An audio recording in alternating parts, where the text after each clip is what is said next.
मूर्खानंद से देश अब नहीं चलेगा, अमूर्खानंद से भी देश नहीं चलेगा। देश में हिसाब चाहिए, नौजवान हिसाब मांग रहा है। जनरेशन है जो परेशान है, जिसको आप अजय जी बताइए, एक सेकंड, जेन ज़ी जो किसको कहते हैं? जनरेशन परेशान है वो जेन ज़ी है। जोरदार तालियां बजाइए। जो जनरेशन परेशान है वो जेन ज़ी है। वाह, डिबेट करना सीख लो। वाह, सिखा कौन रहा है? राम अनुराग भदौरिया सिखाएंगे। तो उनके पूर्वज रहे, उन्होंने क्यों भारत का विभाजन किया थे कि देश का युवा को जगना चाहिए और अपना सवाल पूछना चाहिए। तो इनको नहीं लगता है कि अगर देश का युवा असली में जग गया तो तलवार इनके घर में गिरेगी और सबसे पहले घर इनके चलेंगे। इनको याद दिला दूं मुजफ्फरनगर दंगे की आपको याद हो, उस टाइम पे आपकी सरकार थी इसमें प्रदेश में, तो उस टाइम पे क्या हुआ था युवाओं के साथ? नेपाल के जेन ज़ी का रेफरेंस लेके आप लोग यहाँ पे अराजकता फैलाना चाह रहे हैं। मतलब जेन ज़ी को आगे भेज दीजिए कि आप सरकार से आप लड़िए। मेरा तो सिर्फ ये है कि मैं पॉलिटिकल मुद्दा को लेके जाऊंगा और उसको हिट करूंगा, बस इतना ही काम है मेरा। ये देश का संविधान, इस देश का लोकतंत्र बचे। हमने लोकतंत्र के लिए लड़ाइयां लड़ी है, तंत्र बचाने के लिए इनने लड़ाइयां लड़ी हैं। ये अरे आपातकाल लगाने वाले थे। नमस्कार दोस्तों, डिबेट शो की एक और मजेदार वीडियो में आप सभी का स्वागत है। दोस्तों, आज की डिबेट वीडियो होने वाली है ऑडियंस और कांग्रेस के प्रवक्ता अजय उपाध्याय और समाजवादी पार्टी के प्रवक्ता अनुराग भदौरिया के बीच में।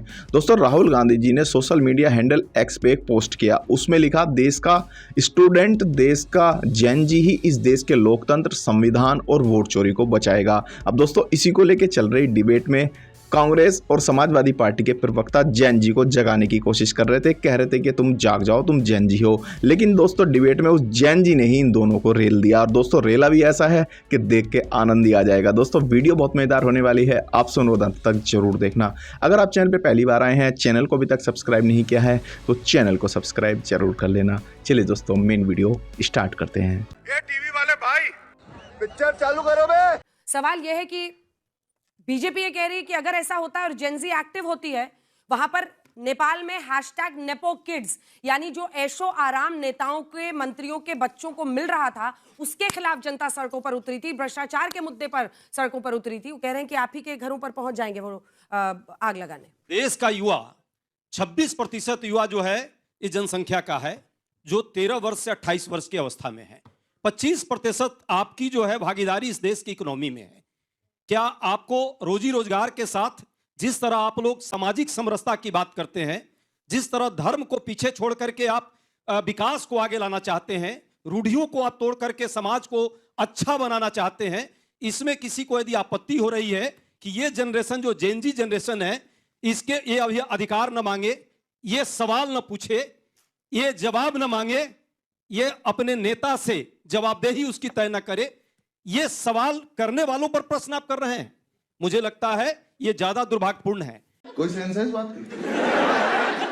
जेन ज़ी शब्द ये नेपाल से प्रेरित है या नहीं है, ये बताइए। नहीं, ये तो मुझे लगता है जेन ज़ी कहां से प्रेरित हुआ नेपाल वालों को? नेपाल वालों को भी कहीं से मिला होगा उनको। मुझे लगता है पहली बात तो यह है कि ये एक जनरेशन की बात की जा रही है, इस जनरेशन पर क्यों प्रश्न करने वाले लोग, उनको सोचना चाहिए, क्योंकि वो रूढ़िवादी लोग हैं। 11 साल से उनसे प्रश्न न करे कोई, 11 साल में उनसे हिसाब न मांगे कोई, इसलिए ये तकलीफ हो रही। मूर्खानंद से देश अब नहीं चलेगा, अमूर्खानंद से भी देश नहीं चलेगा। देश में हिसाब चाहिए, नौजवान हिसाब मांग रहा है। अभी बदत है भाई, अभी बदत है जी। आज ही देश के और विश्व के सबसे बड़े छात्र संघ चुनाव, दिल्ली विश्वविद्यालय छात्र संघ चुनाव का परिणाम आया है, और राष्ट्रवादी अखिल भारतीय विद्यार्थी परिषद को जेन ज़ी ने 3 मत सीट और इन राहुल अंकल की सेना को 1 सीट दी है। ये तो जेन ज़ी का परिणाम है।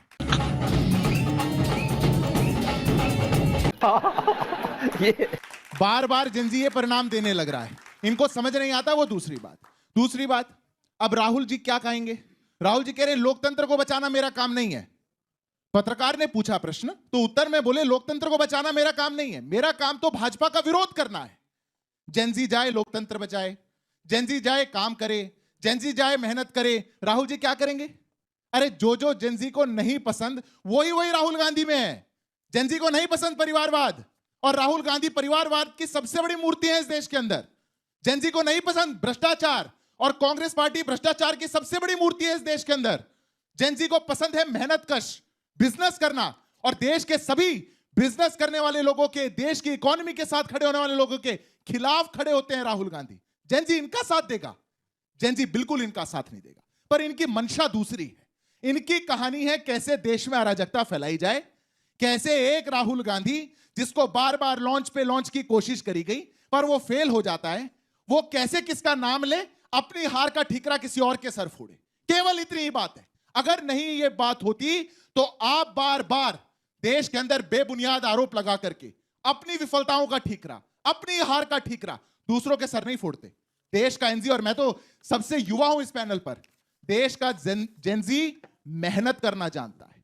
देश का जेनजी वो ईमानदारी के साथ खड़ा होना जानता है। देश का जेनजी रोना धोना थोड़ी जानता है। राहुल गांधी रोना धोना के अलावा क्या करते हैं इस देश के अंदर?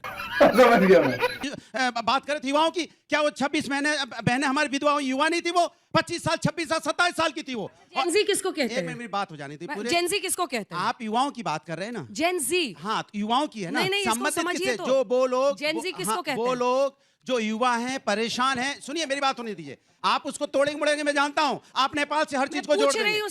मैं बता रहा जेंजी हूं। राहुल जी ने लिखा है, जेंजी किसको कहते जो हैं? जनरेशन है जो परेशान है, जिसको अपना एक मिनट अजय जी बात बताएंगे, करें। एक सेकंड, अब जेंजी जो किसको कहते जनरेशन हैं? परेशान है, रुकिए, वो रुकिए, जेंजी रुकिए। है। आगे ना- पहले समझे और तो जो जेंजी पीड़ित पर है- चर्चा में एक बार आगे जवाब जोरदार दो। तालियां बजाइए। अजय जो जी, जनरेशन परेशान है वो जेनजी है। आप एक क्या वाह। मैं आ रही हूँ।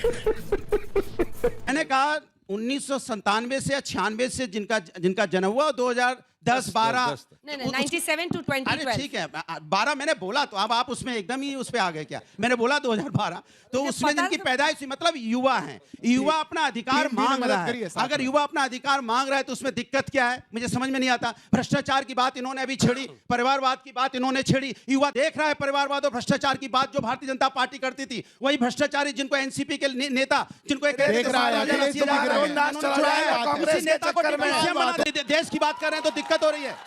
मैं राष्ट्र की बात कर रहा हूं। मैंने कहा इन्होंने भ्रष्टाचार की बात की। इनसे पूछे इन लोगों को। आलोक जी, अरे डिबेट करना सीख लो। वाह। सिखा कौन रहा है?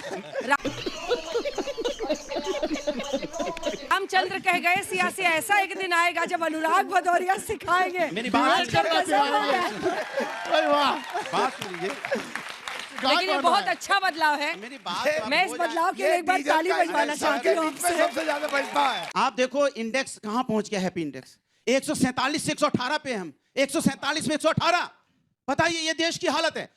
जिस हैप्पीनेस इंडेक्स की आप बात कर रहे हैं ना, उसमें नेपाल हमसे ऊपर था। यार मुझे बोलने दीजिए, वही तो मैं कह रहा हूं। तो बोलने के पहले आप वो जो वहाँ चेले कितना बुलाए हुए हैं हैप्पीनेस जो- दिखा आपको अभी आंदोलन अरे में? बोलने तो दीजिए। अरे मेरी बात पूरी नहीं हुई। मैं सबने अपना अपना बोला, मैं बोल एक रहा हूं, सवाल आप पूछ टोक रहे, लेती हो वो ना, टोक रहे आजकल आप हैं। कमाल है नाराज हो भाई। जाते हैं। भाई गजब, क्या परिवर्तन है। अरे मैं क्या बताऊं?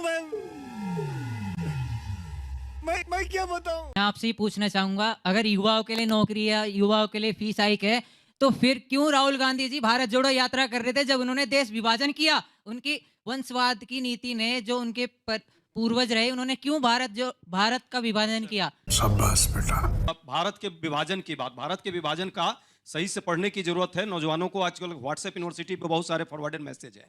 यही जेनजी है। जेनजी फॉरवर्डेड मैसेज नहीं, वो फैक्ट चेक करेगा, फेक न्यूज नहीं फैलने देगा। तो आपको फेक न्यूज नहीं फैलने देना है, क्योंकि ये देश कैसे बटा, हिंदू महासभा और मुस्लिम लीग 2 राष्ट्र का सिद्धांत, इसको पढ़िए और जरूरी है जानना। हम मालूम है तेरे बाप को मत सिखा। चुनाव के टाइम में ही क्यों जेएनजी की याद आती है? आप नियमित रूप से भी काम कर रहे हैं।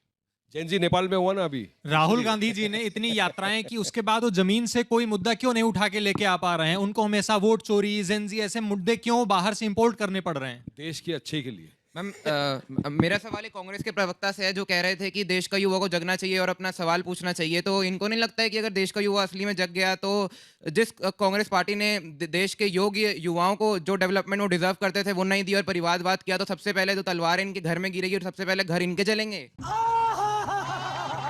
मतलब इन्होंने कहा कि राहुल गांधी जी जेएनजी का आह्वान कर रहे थे, मतलब उनसे पूछना चाह रहे थे। लेकिन अगर यही जेएनजी उस टाइम पे जब देश को आपातकाल के काले अध्याय में झोंक दिया गया था, उस टाइम पे अगर आह्वान किया जाता, जो इनके मंसूबे थे मतलब सत्ता को चलाने के, तो क्या मंसूबे पूरे हो पाते? और मेरा प्रश्न है अनुराग भदौरिया जी से कि मतलब देश में मतलब युवा सड़कों पर आ गए थे, तो मैं इनको याद दिला दूँ कि मुजफ्फरनगर दंगे की आपको याद होगी, उस टाइम पे आपकी सरकार थी इसमें प्रदेश में, तो उस टाइम पे क्या हुआ था युवाओं के साथ? आप लोगों को अगर इतना कॉन्फिडेंस है कि देश के युवा आपके साथ है, तो हर 5 साल में चुनाव होती है, अवाम बदल देगी। लेकिन क्या नेपाल के जेनजी का रेफरेंस लेके आप लोग यहाँ पे अराजकता फैलाना चाह रहे हैं? ये बताइए जरा। जैसे आपने कहा कि राहुल गांधी ने ये उठाया सवाल कि वोट चोरी, तो जब सामने से मीडिया ने उनसे पूछा कि वोट चोरी है तो आप इसका सर्टिफिकेट क्यों नहीं दे रहे और सुप्रीम कोर्ट में क्यों नहीं जा रहे, एफिडेविट क्यों नहीं दे रहे, तो उन्होंने ये क्यों कहा कि लोकतंत्र को बचाना मेरा काम नहीं है, ये आप लोग कीजिए, मतलब जेएनजी को आगे भेज दीजिए कि आप सरकार से आप लड़िए। मेरा तो सिर्फ ये है कि मैं पॉलिटिकल मुद्दा को लेके जाऊंगा और उसको हीट कर दूंगा, बस इतना ही काम है मेरा। हमारे साथी एक ने कहा कि जेएनजी और राहुल जी और अराजकता। अरे भाई, जेएनजी का मतलब है नौजवानों का जो 13 से 28 वर्ष के नौजवान हैं, क्या उनका देश नहीं है?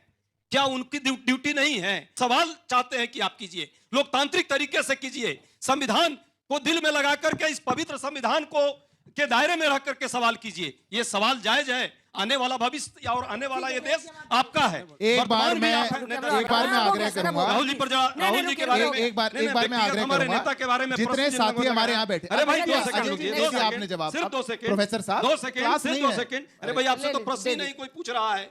भाजपा से ये तो प्रश्न सोचने ही की नहीं बात पूछ है, रहा सारा जनजी आप ही से पूछ रहा है, सारा जनजी आप ही से पूछ रहा है, क्यों देश में आग लगाना चाहते हैं, आप ही से पूछ रहा है। क्या बढ़िया था गुरु। क्या कांग्रेस पार्टी का सिर्फ दायित्व बनता है कि ये देश का संविधान, इस देश का लोकतंत्र बचे? हमने लोकतंत्र के लिए लड़ाइयां लड़ी हैं। देश के नौजवानों ने उस समय, आपके पुरखों ने, बाप दादा ने लड़ाई लड़ी, तब देश अब हम सबका डिमांड करता है, तब देश बचेगा। मैंने 10-15 सेकंड अगर अजय जी को और सुन लिया तो मेरा विश्वास उठ जाएगा। लोकतंत्र बचाने के लिए इनने लड़ाइयां लड़ी हैं। ये अरे आपातकाल लगाने वाले थे, लड़ी है भाई, आपातकाल लगाया, लोकतंत्र की हत्या कर दी, जेलों में बंद कर दिया, उस समय ताले लगा दिए, प्रेस और मीडिया पर सेंसरशिप लगा दी, जजेस को अंदर कर दिया, और उसके बाद संविधान बदलने वाले कह रहे हैं लोकतंत्र को बचाने के लिए लड़ाई लड़ी। मेरा सवाल राहुल गांधी जी से है और कांग्रेस से कि उनको ना आर्मी पे भरोसा है, ना हमारे इलेक्शन कमीशन पे भरोसा है। कल भी इलेक्शन ड्यूसू में हुआ तो वहाँ पे भी लोग वोट चोरी करके ना बहाना करने लगे, वहाँ पे भी चोरी हुआ है डूसू इलेक्शन। मतलब जनता से ही सवाल पूछने लगे। भदौरिया जी कमाल करते हैं, जवाब दूं स्टूडेंट यूनियन वो डीयू का छात्र है और ये कभी डीयू तक पहुंचे नहीं, और उनसे ज्यादा सवाल आपसे पूछे गए। कमाल बात है, वो डीयू का छात्र है और ये कभी तक डीयू की शक्ल नहीं देखी, उनको पूछेंगे।